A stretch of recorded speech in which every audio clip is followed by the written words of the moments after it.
மே 22 சமய சஞ்சீவி.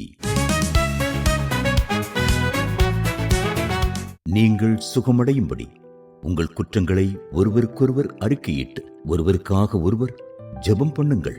நீதிமான் செய்யும் ஊக்கமான வேண்டுதல் மிகுந்த பயனுள்ளதாயிருக்கிறது. யாக்கோபு 5:16. நமது ஆரோக்கியத்திற்கு பிறரது ஜெப உதவியை நாடும்படி திருவசனத்தில் போதிக்கப்பட்டிருக்கிறோம்.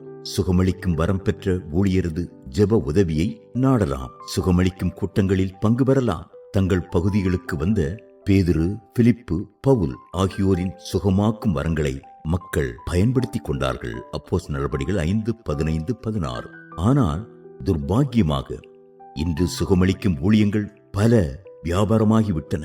எப்படியாவது சுகம் பெற வேண்டுமென்ற தத்தளிப்பில் யாரும் நம்மை ஏமாற்றிவிட இடங்கூடாதிருப்போம். விசுவாசமுள்ள ஜெபத்தை ஏறெடுக்கும்படி சபையின் மூப்பர்களை வரவழைக்க வேண்டும் என்பதே நோயாளிகளுக்கு கொடுக்கப்பட்ட தெளிவான ஆலோசனை. யாக்கோபு 5:14-15. அவர்களுக்கு பகட்டான வரங்கள் இல்லாதிருக்கலாம். ஆனால் சபையை மேய்ப்பதற்கு கண்காணிகளாய் அவர்களை வைத்தது தூய ஆவியானவர். ஆதலால் அவர்களது ஜெபத்தை அவர் மதிக்கிறார். அப்போஸ்தலர் நடபடிகள் 20:17. முழுநேர ஊழியர் அல்லாத விசுவாசிகளும் நோயாளிகளுக்கு ஜெபித்து உதவலாம். விசுவாசிக்கிறவர்கள் என் நாமத்தினால் வியாதி உள்ளவர்கள் மேல் கைகளை வைப்பார்கள், அப்பொழுது அவர்கள் சுகமாவார்கள் என்று கிறிஸ்து ஆணித்தரமாய் சொன்னார். மார்க் 16:17. விசுவாசிகளில் எவரையும் அலட்சியமாய் எண்ண வேண்டாம். பிரபல அப்போஸ்தலனாக மாற இருந்த பவுலுக்கு சுகமளிப்பு ஊழியம் செய்த தேவன் சாதாரண சீடன் அனனியாவைத்தான் தெரிந்து கொண்டார். அப்போஸ்தலர் நடபடிகள் 9:10-17. மற்றவர்கள் நமக்காக ஏறெடுக்கும் ஜெபங்களை கர்த்தர் கேட்கிறார் என்பது உண்மைதான்.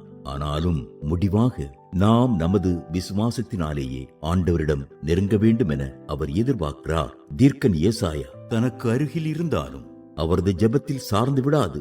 எசேக்கியா தானே கண்ணீரோடு கடவுளிடம் மன்றாடினார். அப்பொழுது கர்த்தர், உன் விண்ணப்பத்தை கேட்டேன், இதோ நான் உன்னை குணமாக்குவேன் என்றார். 2 ராஜாக்கள் 20:1-5. எதிர்மறையான வார்த்தைகள் விசுவாசத்தை கொல்லும். தேவனது வாக்குகளையே அறிக்கையிடுவோம்.